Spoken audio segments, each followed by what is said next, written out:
Assalamualaikum warahmatullahi wabarakatuh. Alhamdulillah wassalatu wassalamu ala rasulillah Muhammad ibn Abdullah wa ala alihi wa sahbihi wa man walah wa ba'd. Faya ibadallah usi nafsi wa iyyakum bitaqwallah faqad fazal muttaqun fala tamutunna illa wa antum muslimun. Faqala ta'ala ya ayyuhalladzina amanu taqullaha haqqa tuqatih wa la tamutunna illa wa antum muslimun. Keluargaku sekalian yang terhimpun di dalam Perbagas, Pertamina Gas, kita mengawali dengan bermohon kepada Allah semoga siapapun yang berada di ruangan ini atau terhubung dalam kajian ini, semoga senantiasa dijaga, diberkahi, dan dilindungi dalam kebaikan oleh Allah Subhanahu wa Ta'ala. Kita doakan yang bertugas di luar kota. Tadi saya dengar info juga Pak Direktur sedang di Semarang. Semoga giatnya dimudahkan oleh Allah dan semoga diberikan keberkahan. Ada satu bagian yang penting amanat Nabi di hadis Muslim pada satu sifat kepemimpinan, bahwa di antara sifat pemimpin dan yang dipimpin itu harus selalu membangun kekompakan dengan nilai cinta dan doa. Ini yang sering dilupakan. Nabi pernah menyampaikan, dan penyampaian ini, hadis ini didokumentasikan oleh Imam Muslim dalam satu kalimat yang singkat, padat tapi mengikat. Khiyaru a'immatikum man tuhibbunahu wa yuhibbunakum. Pemimpin yang baik itu adalah pemimpin yang kalian mencintainya dan ia pun mencintai kalian. Nah, membangun cinta itu salah satu jembatannya dengan doa. Oleh karena itu, di antara doa yang dianjurkan saat Anda memulai pekerjaan, itu bukan hanya untuk pribadi, lancarkan pekerjaan saya, tapi juga sehatkan pimpinan saya. Pimpinan mendoakan sehatkan anggota saya, sehingga semua itu melahirkan sifat harmoni yang memberikan kenyamanan dan kebahagiaan dalam bertugas.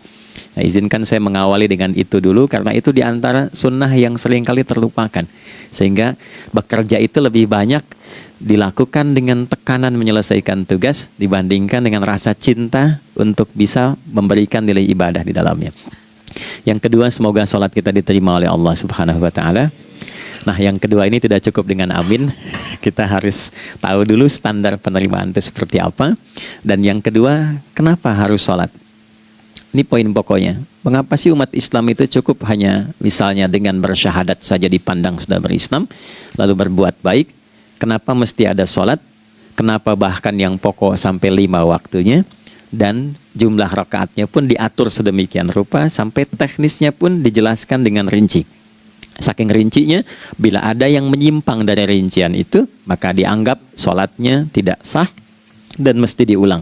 Shallu kama ra'aitumuni usalli. Sholatlah kalian seperti kalian persis melihat aku menunaikan sholat. Dan dalam sholat inilah kemudian ada sanad yang tersambung secara ketat sampai-sampai dalam hadis Muslim nomor hadis 397. Demikian di Al-Bukhari juga diabadikan di nomor hadis 757 oleh sahabat Abu Hurairah. Sanadnya tersambung kepada Khalad bin Rafi Az-Zuraiqi, seorang yang sholat di samping Nabi tapi bermasalah sholatnya. Lalu Nabi meminta beliau untuk mengulangi sholatnya. Sampai 3 kali peristiwa itu hingga beliau berkata, ya Rasulullah au kama qala alimni ma uhsinu ghairah. Ya Rasulullah, tolong ajarkan kepadaku karena aku tak punya pengetahuan lebih dibandingkan dari apa yang telah aku kerjakan. Nah, dari dasar ini melahirkan satu pertanyaan kritis, ya, dan juga perlu argumentasi yang kuat secara syariah mengapa kita menunaikan ibadah salat. Baik teman-teman sekalian, karena waktu kita sangat padat, ya, kita manfaatkan sebaik-baiknya. Saya mohon izin, kajian kita akan lebih fokus kepada inti materi sehingga manfaatnya lebih banyak kita dapatkan. Salat satu-satunya amalan di dalam Islam yang mencakup 4 bagian pokok dalam beragama. Jadi ketika seseorang menetapkan dirinya beragama dan ciri satu nilai agama itu bernilai benar, ya, dalam nanti kalau kita mau komparasikan atau kita riset, itu ciri pokoknya ada 4. Satu, ada aspek namanya aspek keyakinan, ya, tauhid atau akidah. Nggak mungkin kan beragama kalau nggak yakin, Ya, karena itu pasal 29 ayat kedua itu mengandung nilai keyakinan. Negara menjamin kemerdekaan tiap-tiap penduduk untuk memeluk agamanya masing-masing dan beribadah menurut agama dan kepercayaannya itu. Ya, jadi nggak mungkin kita bisa menghasilkan nilai kepercayaan dan ibadah kalau tidak ada unsur keyakinan. Atau bahasa kitanya disebut dengan iman. Ya, iman itu nanti juga dipaku dalam setiap nilai kebangsaan di konteks negara kesatuan Republik Indonesia. Ini yang paling membahagiakan. Jadi mau jadi pegawai apapun itu syarat, ya, salah satu syarat yang melekatnya beriman dan bertakwa kepada Tuhan yang Maha Esa, gitu kan? Ya, kemarin saya di BPK itu ada 11 bab Romawi, 40 pasal. Ya, di bab yang keempat pasal 13 tentang pemberhentian dan pengangkatan itu ada 11 poin A sampai K. Di poin B yang keduanya syarat menjadi bagian dari anggota BPK itu beriman dan bertakwa kepada Tuhan yang Maha Esa. Baik, di Undang-Undang Pendidikan Sisdiknas nomor 20 tahun 2003 itu kalau kita baca dari poin menimbang ada 4, di poin B-nya saja sudah ada iman. Ya, Undang-Undang Dasar 1945 mengamanatkan pemerintah mengusahakan satu sistem pendidikan ya nasional yang meningkatkan keimanan dan ketakwaan pada Tuhan yang Maha Esa serta akhlak mulia, baru mencerdaskan kehidupan bangsa. Ya, secara singkat, satu, agama dianggap benar kalau ada doktrin keimanan, ada akidah, ada tauhidnya. Yang kedua, ada ibadahnya. Ya, sebagai pembuktian kita beriman, buktinya apa? Ya kan? Saya beriman kepada Tuhan, kita tetapkan, misalnya Allah. Apa pembuktian keberimanan kita kepada Allah? Ya, kan pembuktiannya itu mesti diwujudkan dalam bentuk sikap. Sikap itulah yang disebut dengan ibadah. Nah, konsepsi ini ada di Quran surah ke-20 Thaha di ayat ke-14. Innani anallahu la ilaha illa ana fa'budini. Ya, sungguh aku tegaskan bahwa akulah Allah, satu-satunya Tuhan yang layak dipertuhankan dan disembah. Ketika Anda mempertuhankan aku, fa'budni, maka buktikan kebertuhananmu kepadaku dengan menyembahku. Karena itu namanya Allah punya dua arti. Satu yang dipertuhankan, kan? Ilahun wahid. Yang kedua yang disembah. Ya, jadi yang dipertuhankan dan disembah. Oke. Tiga. Yang ketiga harus punya unsur praktikal atau implementatif dalam interaksi kehidupan. Ya, jadi bukan cuma nyembah Tuhan, bimbingan kehidupannya apa? Implementasi dari ibadah itu. Ya, ciri umat beragama itu kan bukan hanya sekedar saya yakin, beriman, saya ibadah. Terus bukti ibadah itu dibawa dalam berinteraksi hariannya seperti apa wujudnya. Ya, makanya ketika dulu orang itu jujur, orang itu bangga dengan kejujurannya bukan sebagai orang jujur, tapi sebagai muslim. Jadi ketika ditanya, kenapa Anda jujur? Karena saya muslim. Ketika ada seorang penggembala di Sahara yang sangat gersang, diuji oleh Umar bin Khattab, ingin diambil kambingnya, kan kisahnya viral kan? Baik ya? Oh, tapi ini bukan punya saya. Bilang aja pada tuan Anda, kalau kambingnya hilang satu dimakan serigala. Lantas di mana Allah? Jawaban itu yang menggetarkan kepada jiwa. Jadi kebenaran yang diungkap dengan sikap kejujuran itu implementasi nilai beragama. Nah, jadi praktek ibadah ada di muamalah. Oke, satu akidah dibuktikan lewat ibadah, ibadah diimplementasikan dalam muamalah. Itulah sebabnya nanti seluruh bagian tubuh kita ketika digunakan untuk bersifat dan bersikap, itu ada tuntunan iman di dalamnya. Oke? Misal, saya tanya begini ya, ini mukaddimah ya, kita belum mulai nih. Saya tanya gini, apa fungsi mata? Tuh kan, sudah keliru kan? Nah, kalau hanya melihat, hewan juga melihat. Ya, coba kambing melihat, ya kan? Elang melihat. Lalu apa bedanya fungsi mata kita dengan mata hewan? Ternyata ketika kita meriset ayat-ayat Al-Quran terkait dengan fungsi tubuh kita, itu rata-rata dibuka dengan iman dulu. Quran surah 24, surah Cahaya, ayat 30 untuk laki-laki, 31 untuk perempuan. Qul lil mu'minin. Ya Muhammad, katakan, viralkan pada pria-pria yang menyatakan dirinya telah beriman. Yaghuddu min absarihim, gunakan pandangannya itu yang dibimbing oleh imannya untuk melihat yang baik saja menurut standar imannya. Jadi kalau menurut imannya tak baik, gak boleh dilihat. Karena itu ketika Anda sudah mengatakan asyhadu an la ilaha illallah, asyhadu anna Muhammadar Rasulullah, kalimat itu dari lisan turun ke hati, itu jadi cahaya ke bagian tubuh kita. Makanya ketika Anda melihat, itu ada cara pandang tertentu yang dibimbing iman, standarnya beda dengan tanpa iman. Kalau nggak ada iman, semua mungkin terlihat. Tapi ketika ada iman, hati kecil Anda akan bicara, ini nggak baik. Palingkan. Nah, memalingkan dari yang tak baik menurut iman, itu namanya ghaddul basar. Oke, perempuan juga begitu, setara. Wa kullil mu'minati yaghdudna min absarihinna. Dan katakan pada setiap perempuan yang menyatakan dia beriman, maka gunakan pandangan itu dengan bimbingan imannya. Ketika tak baik menurut imannya, palingkan. Ya, Anda lihat kajian di YouTube, terus ada iklan kan? Nah, terus menurut standar iman nggak bagus, itu otomatis akan nggak suka itu. Ya, pasti dipalingkan. Ya. Anda kalau naik pesawat tuh ya, tugas keluar tuh, pertagas tugas keluar. Kalau pramugari lagi demo tuh yang dilihat pramugarinya apa demonya tuh. Nah, iman itu akan bekerja di situ tuh. Ya, palingkan tuh. Nah, sama dari mata turun ke, jangan langsung ke hati aja, ke lisan dulu kan? Ya, ke mulut kan? Itu mulut tuh ketika digunakan fungsinya, imannya disebut dulu. Ya, Quran surah 49 ayat 11 misalnya, ya. Ya ayyuhalladzina amanu, imannya dulu. La yaskhar qaumin qaum. Ayat 12-nya la yaghtab ba'dukum ba'dha. Hai orang-orang yang telah menyatakan beriman. Kalau pakai alladzina disebutkan 1080 kali dalam Al-Qur'an, itu kalimatnya diksinya singkat, padat, mencakup semua tanpa sekat. Oke, jadi kalau laki-laki, perempuan, tua, muda, besar, kecil, beda strata duniawi, itu semua tercakup di dalamnya. Hei semua yang telah menyatakan beriman, gunakan imanmu untuk membimbing lisanmu bertutur. Kalau masih merasa punya iman, jangan gunakan lisan untuk mencela, merendahkan orang. Untuk bergibah, membuat hoax. Didetilkan oleh Nabi, kalimatnya jelas. Man kana yu'minu billahi wal yaumil akhir, falyakul khaira aw liyasmut. Siapapun. Nah, dari alladzina ketika dirinci pakai man. Ya, man itu bentuk tunggal, ya, personal, tapi maknanya general. Jadi kalau Anda, saya, kita baca ayat atau hadis ada man, posisikan Nabi sedang bicara ke kita. Ya, hei Adi Hidayat, posisikan Nabi bilang gitu tuh. Kalau engkau merasa beriman sama Allah dan yakin dihisab di hari kiamat, jaga lisanmu. Katakan yang baik dengan bimbingan imanmu, tak mampu engkau diam. Jadi cukuplah suami istri itu menggunakan satu hadis ini, pasti sakinah itu muncul dalam kehidupan rumah tangganya. Ya, itulah sebabnya kenapa sakinah didahulukan dibanding mawaddah. Hati-hati ya, Mbak, walaupun namanya sakinah nggak ada ini nggak akan datang tuh ketenangan tuh. Ya, ada yang tahu nggak rahasianya? Kenapa sakinah duluan dibanding mawaddah? Ya, 5 juta. Ya, waktu habis karena padat sekali. Maddah jamaknya mawaddah, rasa kasih yang tumbuh dari pemberian materi.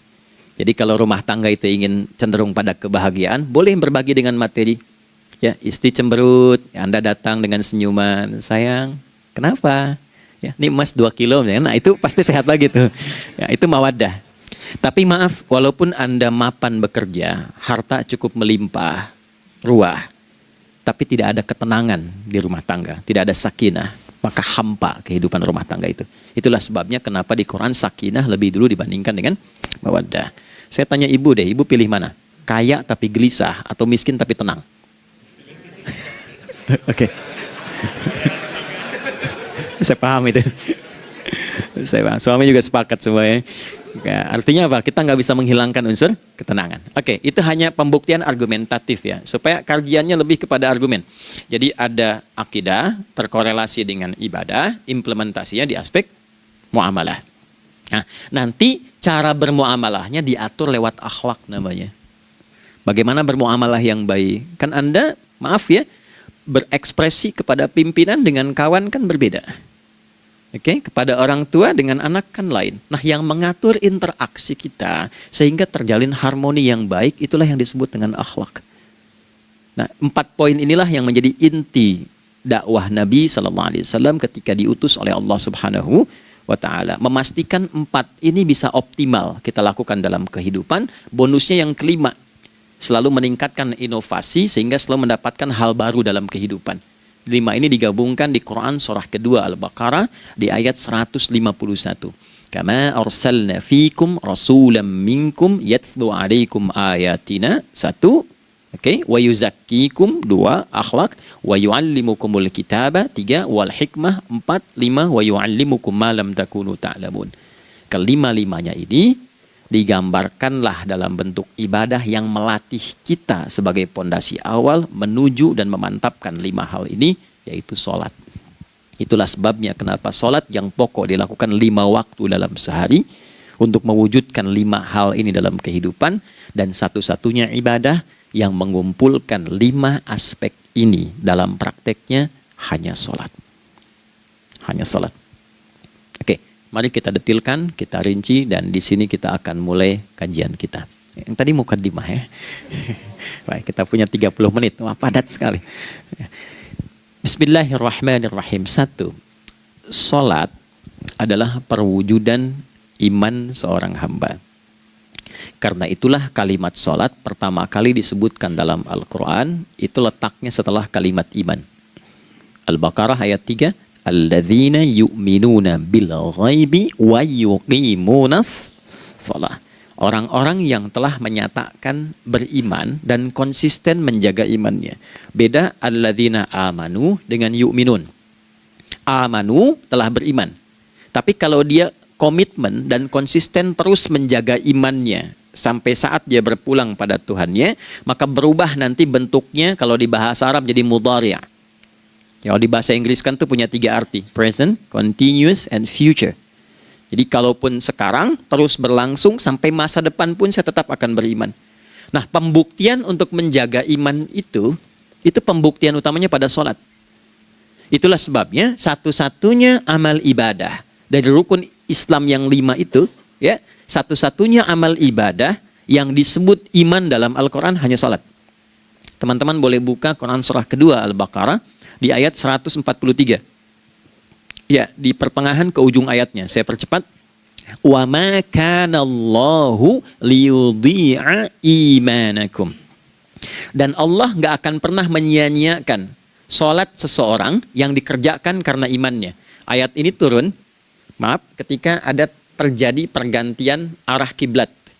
Dari yang tadinya semula ke Masjidil Aqsa, lalu berputar 180 derajat, beralih ke Masjidil Haram. Nabi sedang berada di luar Madinah. Madinah tempo dulu, wilayahnya nggak seluas cakupan sekarang. Oke, kalau diilustrasikan, area sekitaran Masjid Nabawi sekarang itulah Madinah lah. Di luar itu sudah di luarnya. Nah, Nabi sedang sholat, riwayatnya banyak menyebutkan, ada yang mengatakan zuhur, ada asar, ada maghrib. Di pertengahan itu turunlah Al-Baqarah ayat 144. Qad nara taqalluba wajhika fis sama' falanuwalliyannaka qiblatan tardaha fawalli wajhaka syatral masjidil haram. Maka berputarlah dengan turunnya ayat ini 180 derajat menghadap ke arah Masjid Al-Haram. Problemnya adalah ketika Nabi dan pengiring beliau kembali ke Madinah, area Masjid Nabawi, kan nggak semua masyarakat ikut. Maka virallah informasi itu bahwa kiblat telah beralih ke kiblat awal, yaitu Ka'bah Al-Musyarrafah. Maka penduduk panik pada saat itu. Status sholat kami yang tadi dikerjakan bagaimana? Karena sedang nggak bisa diulang, sudah pindah waktu. Maka turunlah kemudian firman Allah yang Al-Baqarah 143 itu, wa ma kana Allahu liyudhi'a imanakum. Karena engkau mengerjakan sholat itu dengan imanmu, maka Allah nggak menyia-nyiakan imanmu itu. Maksudnya apa? Walaupun arah kiblatnya tidak tahu mengarah kepada sisi yang belum berubah, tetap dihitung pahalanya sempurna karena imannya. Nah, ini nanti yang menjadi landasan turunnya Al-Baqarah ayat 115. Walillahil masyriq wal maghrib fa aynama tuwallu fathamma wajhullah. Kalau Anda sedang tugas nanti di lapangan, lalu sulit menemukan arah kiblat. Aplikasi susah karena sinyal nggak masuk misalnya. Oke, kemudian juga matahari agak remang-remang sehingga sulit untuk terlihat patokannya. Maka dengan keyakinan, dengan iman itu, menghadaplah ke arah yang kita yakini, maka berlakulah Al-Baqarah 115. Di saat itu diterima amal ibadah kita sama dengan yang menghadap kiblat dengan dasar imannya. Oke, nah pengertian terbaliknya, mafhum mukhalafahnya, maka Nabi mengatakan, al-farqu bainal mu'min wal kafir tarkus shalah. Beda antara orang yang beriman dengan yang belum beriman adalah pada sholatnya. Jadi kalau ada orang mengatakan sudah beriman dan tidak menunaikan sholat, ini artinya keimanannya belum diakui sepenuhnya oleh Allah Subhanahu wa Ta'ala. Jelas ya? Halo, kenapa sedih begini? Maaf, saya terlalu cepat nggak? Enggak ya? Baik. Jadi dalam poin ini penting pembedanya di sholat. Itulah sebabnya kenapa dari kecil kan, usia sekian, dari mulai 3 ke arah 7 tahun contohkan. Ya, orang tuanya sholat bentangkan sejadah.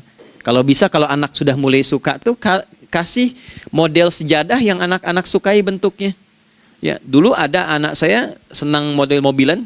Saya tidak sebutkan supaya tidak endorse gitu ya. Dikasih sejadah dengan pola itu, dia senang tuh ikutin. Kita nggak minta sholat, dia datang sendiri. Ya, nanti setelah mulai 7 tahun kan baru diajarkan dengan baik, diajak ke masjid kalau yang laki-laki. Demikian seterusnya. Ya, mengapa dari awal dituntun seperti itu? Untuk memberikan sebuah penguat bahwa penjagaan iman dimulai dari sejak dini. Ya, tapi di Indonesia saya perhatikan kelasnya sudah advance. Ya, TK sudah manasik gitu. Okay. Itu satu ya. Karena nanti kalau Nabi bilang begitu, artinya akan terjadi orang mengatakan beriman tapi tidak sholat. Ya, makanya keras dari awal Nabi katakan bahwa pembeda antara orang yang beriman dengan yang baru klaim beriman itu pada sholatnya. Ya, pada sholatnya. Mengerjakan sholat maka sah status imannya, tidak menunaikan sholat maka bermasalah imannya. Itu poin yang pertama. Yang kedua teman-teman sekalian, ibadah. Kita lanjut ya. Sholat adalah bagian pokok terpenting dari ibadah. Nah, di sini kita akan mulai membuka sedikit rahasia terkait dengan aspek ibadah ini. Teman-teman sekalian, ternyata sholat ini ketika oleh Allah diturunkan dalam Al-Quran, dalam konteks penunaian ibadah, bukan berarti hanya mengkoneksikan atau mengkorelasikan hubungannya dengan iman saja, bukan. Karena saya beriman, saya buktikan ibadah nyembah Allah lewat sholat. Dalilnya Quran surah ke-20 ayat 14. Innani anallah la ilaha illa ana. Aku tegaskan akulah Allah, nggak ada Tuhan yang layak dipertuhankan dan disembah kecuali saya. Fa'budni, kalau Anda telah menyatakan beriman padaku, buktikan keberimananmu dengan menyembah saya dalam ibadah. Bentuknya bagaimana ya Allah? Teruskan ayatnya. Wa aqimis sholata. Tunaikan sholat sebagai bukti ibadah. Itu li dzikri, sebagai zikir kepadaku. Jadi korelasi antara ibadah dengan iman sudah kita sebutkan dalilnya. Sekarang ibadahnya tersendiri ketika ditunaikan, apa manfaat dari ibadah itu? Mengapa mesti ada 5 waktu? Dan apa turunan manfaatnya dalam kehidupan kita? Kalau kita mengerjakan itu, dampaknya kepada kehidupan kita apa? Nah, inilah indahnya di dalam Islam, dijelaskan dalilnya, diberikan contohnya, diberikan alasannya, dan yang paling indah, diberikan penjelasan dengan detail tentang manfaat-manfaatnya. Ini tidak ditemukan di dalam konsep keyakinan manapun. Kalau teman-teman boleh mau riset silahkan. Ada nggak satu keyakinan agama tertentu yang dari ibadahnya tuh diatur? Cara memulainya, bacaannya, detailnya, manfaatnya, waktunya, sampai dengan hasilnya, sampai kiamatnya. Ini menunjukkan bukan karya manusia. Bukan karya manusia. Kalau karya manusia setiap orang bisa buat itu. Ya, ketika ini menunjukkan bukan karya manusia, maka pertanyaannya dengan cara apa lagi Allah memberikan pembuktian pada kita bahwa Ia Tuhan yang hak yang harus kita sembah. Nah, kalau sudah paham, mari kita rincikan turunan tentang sholat ini. Kita mulai satu-satu teman-teman sekalian dari waktu sholat. Alhamdulillah. Seperti kita ketahui waktu sholat ada 5. Tapi yang sering kita dapati dari yang 5 ini tidak semua orang mengetahui tentang makna dari nama dan pembagian di waktu ini. Yuk kita mulai rincikan. Sholat yang pertama namanya apa? Gak usah khawatir menang gak dapat hadiah kalau benar. Salah juga keterlaluan.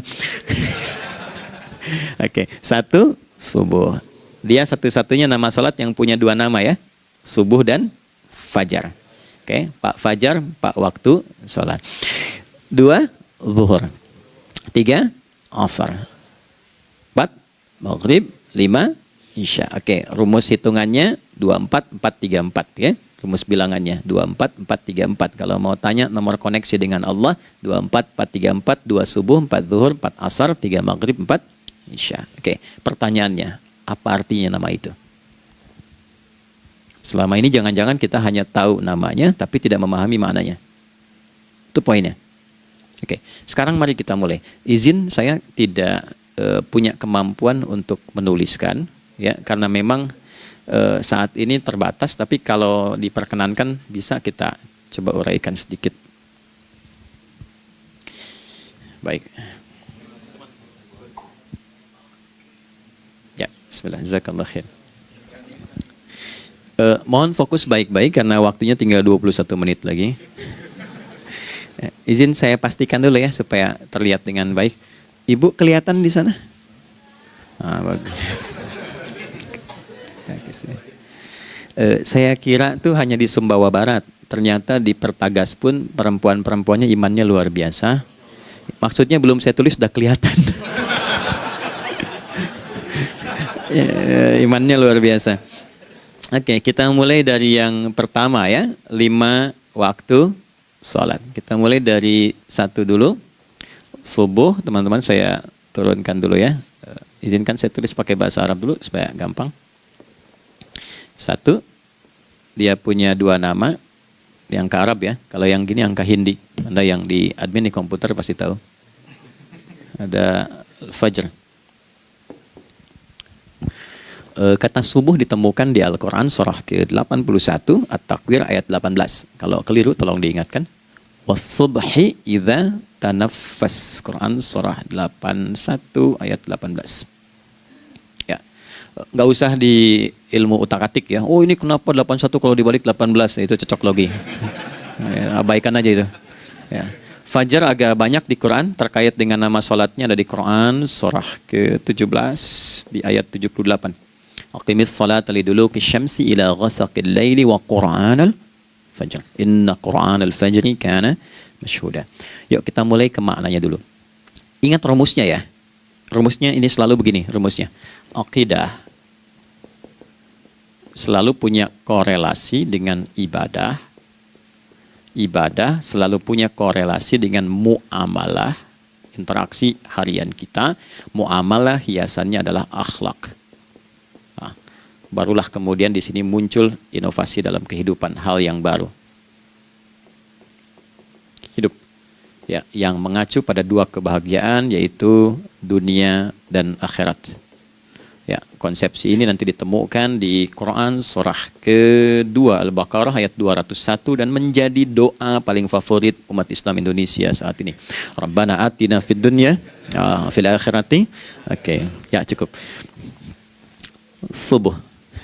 Ini rumus dasarnya. Dari akidah kita beriman, pembuktian imannya lewat ibadah salat. Apa hubungan salat dengan aktivitas harian kita? Subuh asalnya terkorelasi dengan kata asbah. Oke? Asbah itu asalnya sesuatu yang sudah siap dengan rencana yang matang. Baik, orang Arab tuh kalau bertanya begini, kaifa asbahta ya akhi? Kaifa asbahti ya ukhti? Bagaimana kabarmu di pagi ini? Itu bukan hanya nanya kabar kesehatan.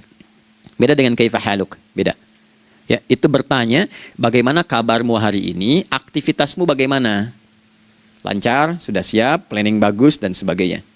Ya, itulah sebabnya ketika Allah bersumpah dengan awal waktu, penandanya adalah planning kegiatan.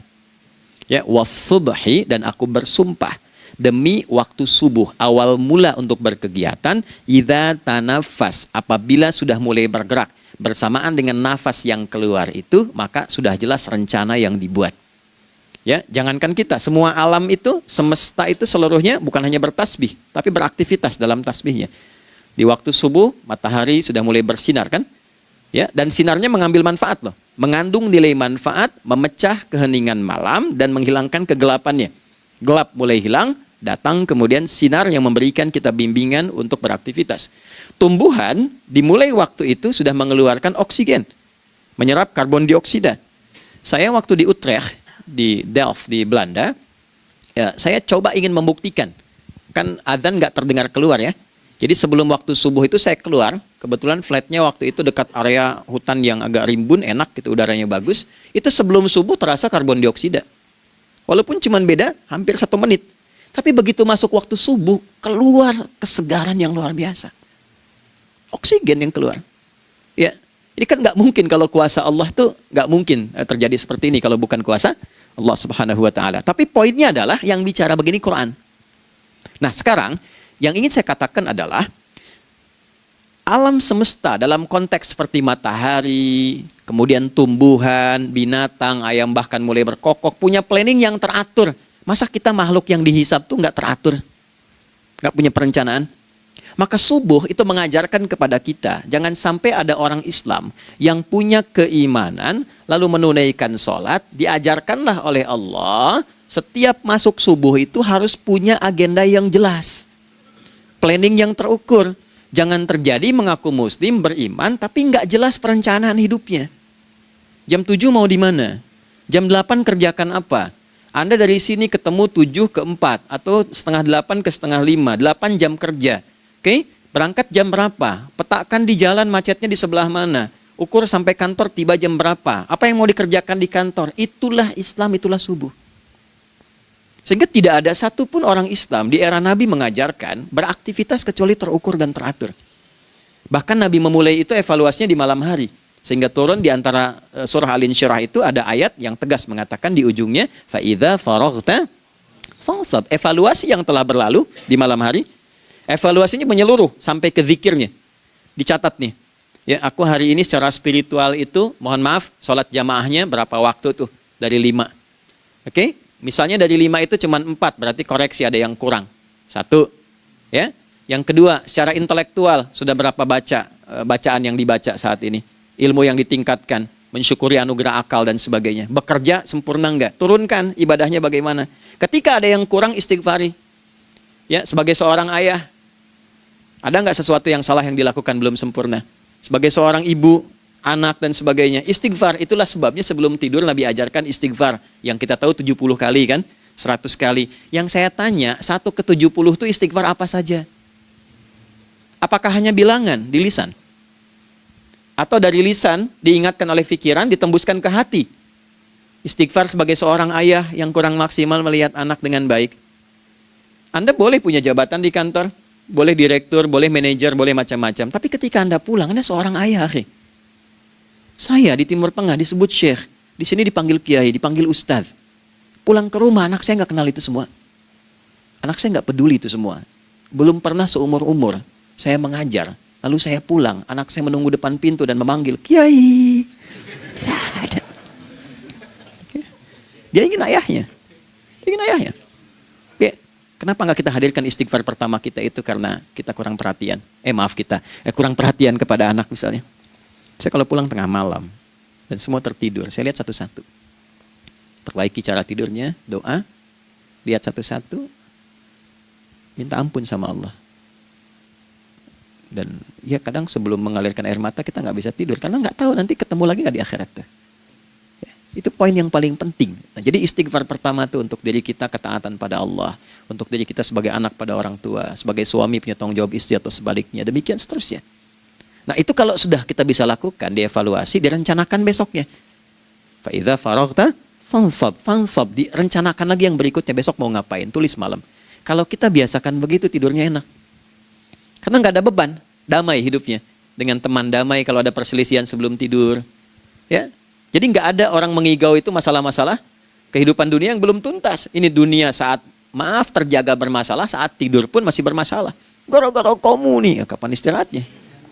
Ya. Nah, ketika kita bangun dari subuh itu, maka rencana yang sudah kita siapkan itu, teman-teman sekalian, dibawa menghadap Allah supaya minta kemudahan, minta kelancaran, minta pendampingan, minta bimbingan.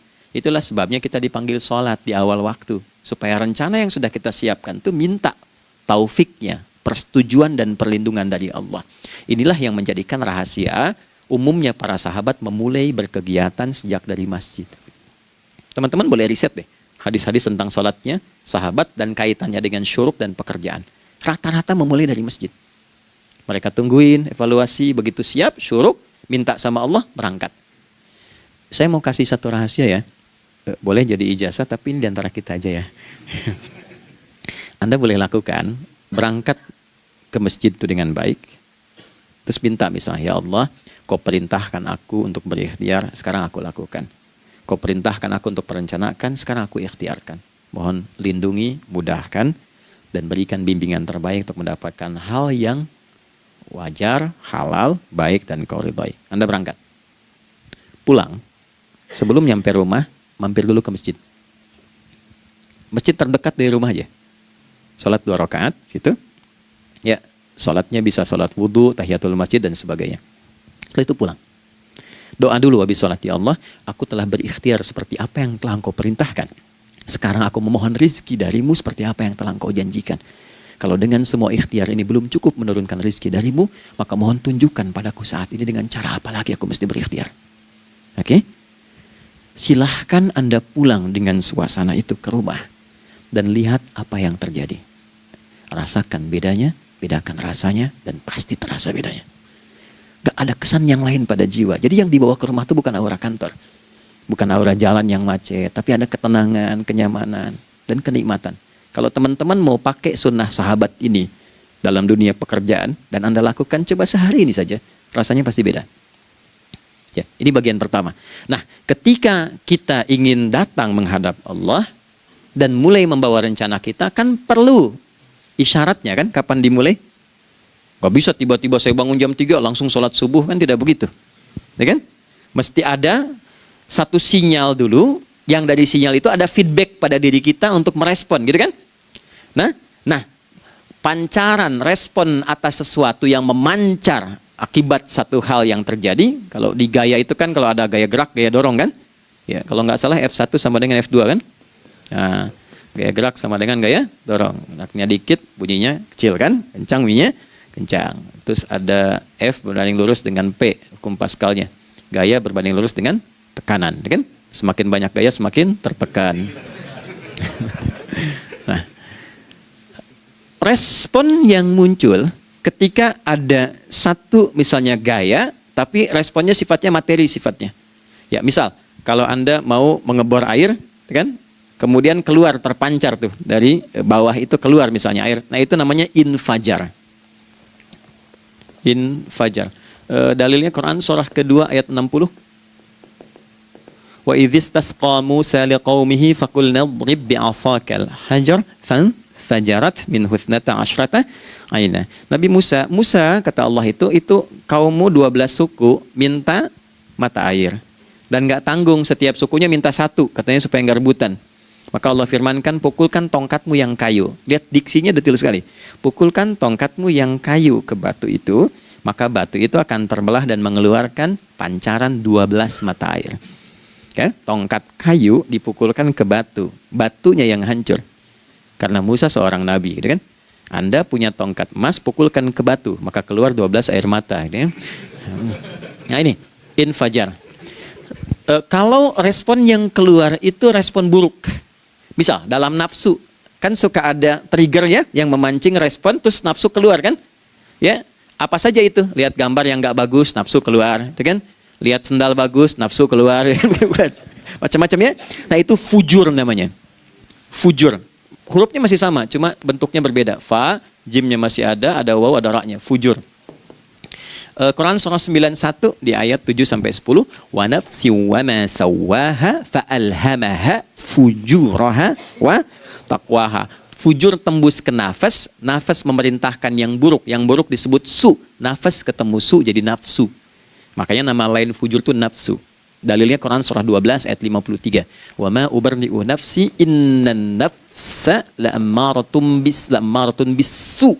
Ya, la'ammaratun bisu'i illa ma rahima rabbi.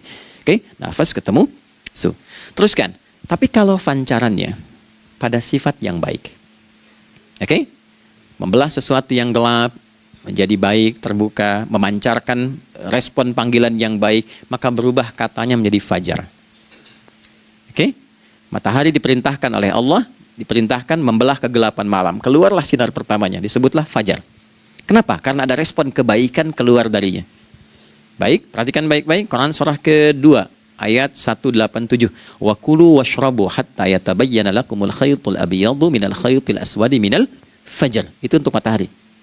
Kita lagi tidur enak-enak, sudah nyiapin rencana malam-malam. Tiba-tiba ada panggilan. Allahu Akbar, Allahu Akbar. Itulah tandanya hati kita mengkonfirmasi iman kita dalam diri kita. Cepat, sudah adzan. Pernah begitu? Nah, konfirmasi itulah dalam bahasa lain yang disebut dengan fajar namanya. Datang. Jadi waktunya matahari membelah disebut dengan fajar, konfirmasinya pun disebut dengan apa? Fajar. Ya, jadi bersamaan waktunya dengan dua hal itu. Datanglah panggilan. Itu yang dimaksud Quran, hubungan iman dengan konfirmasinya sampai ke sholatnya ada di Quran surah 8 ayat 2. Innamal mu'minuna iman. Alladzina idza dzukirallahu adzan. Wajilat qulubuhum iman. Jadi begitu ciri iman itu ada dalam jiwa, dipanggil lewat adzan, kan? Allahu Akbar, langsung merespon, ya Allah sudah adzan. Walaupun setelah adzan ada lagi getaran, baru adzan belum qomat gitu kan. Nah, misal ya. Nah, tapi inilah fajar. Jadi maksudnya rencana Anda ini agak jarang dibahas ya. Mohon maaf, ilmu ini agak jarang. Jadi jangan Anda bilang saya bid'ah, bukan. Ya, bukunya ada, referensinya ada. Cuman karena jarang dikaji, jangan sampai kekurangan pengetahuan menghukumi yang tahu jadi salah gitu. Ini poinnya. Jadi saya kalau bahas satu masalah itu bukunya saya kumpulkan. Tafsir awal sampai akhir yang ada apa, buku-buku tentang sholat apa, baru kita keluarkan. Jadi bagian topik-topik tertentu yang dibahas. Problemnya ketika membahas tentang ibadah cuma dua. Satu tentang bacaan, doanya apa. Yang kedua tentang gerakan, bagaimana mengerjakannya. Yang ketiga jarang dibahas, hikmahnya apa. Padahal rumus dalam ibadah itu dalam fikih tiga-tiga mesti dipakai. Ini Quran surah kedua ayat berapa? Ayat 129. Rabbana wab'ats fihim rasulan minhum yatlu 'alaihim ayatika ini wa yu'allimuhumul kitaba ini wal hikmah ini. Barulah kita mendapatkan sesuatu yang baru. Ya. Ini wa yuzakkikum dan di 151 Al-Baqarah wa yu'allimukum ma lam takunu ta'lamun. Jadi ini bukan ilmu yang baru, bukan, belum tahu saja. Jadi selama ini yang kita kerjakan jangan sampai terbatas pada ritualnya saja untuk mencukupkan ini. Hubungan ritual dengan ini apa gitu. Ya, jadi subuh ini mengkonfirmasi bahwa ada satu keteraturan dalam kegiatan kita. Ya, alhamdulillah. 2, siang. Oke, setelah subuh, fajar, salat apa? Zuhur. Oke, saya tanya pada Anda, zuhur itu artinya apa? Sudah, cukup katakan wallahu a'lam. Waktunya terbatas ya. Nah, sahabat ditanya nggak tahu wallahu a'lam. Anda sahabat bukan, tabi'in bukan. Zuhur. Waktu tinggal 4 menit lagi. Oke, teman-teman, kalau kita jeli, ini kan sholat dikerjakan di siang hari kan? Siang itu bahasa Arabnya nahar.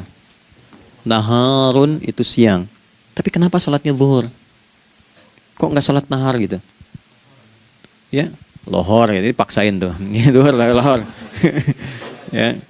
Terus sore, biar nyambung cepat. Sore bahasa Arabnya kan masa.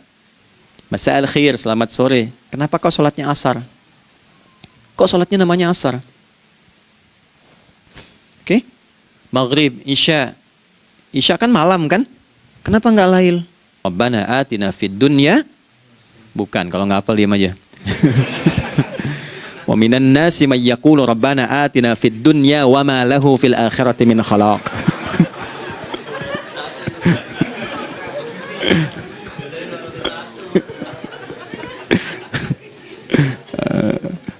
Paham kan? Allahumma taqabbal minna innaka antas sami'ul alim wa tub 'alaina innaka antat tawwabur rahim. Nahmaduka kama 'allamtana an nahmadak wa nashkuruka syukran kama 'allamtana an nashkurak. Antal muqaddim wa antal muakhir bi yadikal khair innaka 'ala kulli syai'in qadir. Ya Allah, kami memujimu seperti Engkau mengajarkan kami untuk memuji dan bersyukur atas segala nikmat-Mu seperti Engkau bimbing kami untuk mensyukuri segala nikmat-Mu. Allahumma salli wa sallim wa barik ala habibikal karim rasulikal mustafa al-amin sayyidina Muhammadin wa ala alihi wa sahbihi ajma'in. Ya Allah, anugerahkan kami kemampuan untuk terus bersalawat pada Rasulullah sehingga dengan itu kami mendapatkan kemampuan yang baik untuk meneladani kemuliaan beliau dalam beraktivitas kehidupan. Rabbana la tada' lana fi maqamina hadza dhanban illa ghafarta. Ya Allah, jika ada pendosa hadir di ruangan ini atau terhubung dalam kajian ini, maka jangan biarkan ya Allah ia meninggalkan tempat ini dan kajian ini kecuali Engkau telah ampuni seluruh dosa-dosanya. Wala hamman illa farajtah. Ya Allah, jika ada satu di antara kami yang menghadiri kajian ini membawa kegelisahan, maka mohon tenangkan keadaan hatinya. wala 'asiran illa yassartah. Jika ada yang sedang diliputi oleh kesulitan, maka mudahkan, ringankan dan hilangkan seluruh kesulitannya. Wala maridan illa syafaitah. Dan bila ada di antara kami yang diuji dengan penyakit, maka mohon angkat dan sembuhkan penyakitnya. Rabbana atina fid dunya hasanah wa fil akhirati hasanah wa qina adzabannar. Wa sallallahu ala sayyidina Muhammad wa ala alihi wa sahbihi ajma'in. Wa akhiru da'wana subhanakallahumma rabbana wa bihamdika nashhadu an la ilaha illa anta nastaghfiruka wa natubu ilaik. Walhamdulillahi rabbil alamin.